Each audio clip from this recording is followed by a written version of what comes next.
ce a yanzu gwagwagwar da muke da turawa da 'ya'yansu 'yan boko su ne game da kaciya ta 'ya mace. Sun ce kaciyar 'ya mace musula ce, wulakantar da 'ya mace ce.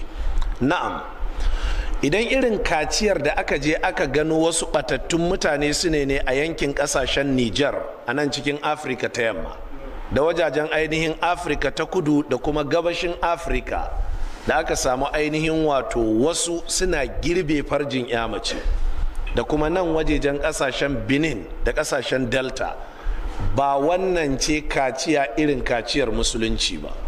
Kaciyar musulunci daban take jama'a, kuma insha Allahu ta'ala da zaran wannan pharmacy namu ko clinic dinmu ya fara aiki a Darul Hadith, insha Allahu ta'ala za a rinka wa 'ya'ya mata kaciya, musamman waɗanda aka haife su jarirai. Mun koya, mun iya, kuma muna da kayan aikin yin kaciyar 'ya mace ɗin daidai da ainihin zamani insha Allahu ta'ala, domin manzan tsira annabi Muhammad sallallahu alaihi wa alihi sallama shi ya karantar da mu a cikin hadisi sahihi wanda al-Imamu Ahmad da Ibn Majah da Abubakar ibn Sunni suka ruwaito.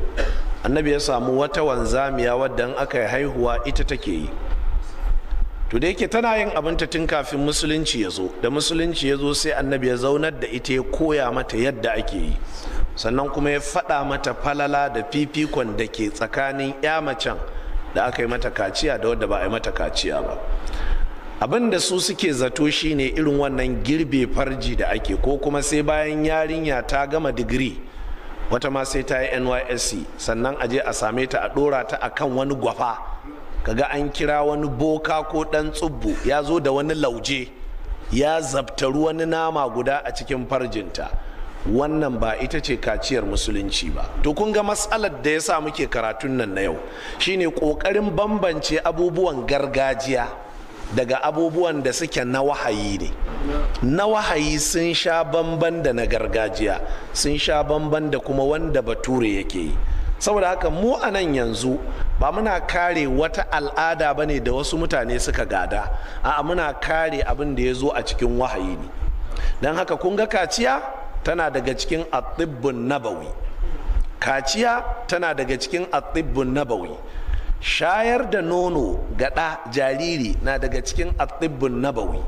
Haka waɗannan magunguna na habbatu sauda da zuma da makamantansu suna daga cikin at-tibbun nabawi. To sai malam yake cewa walam tasil ilaiha ulumuhum,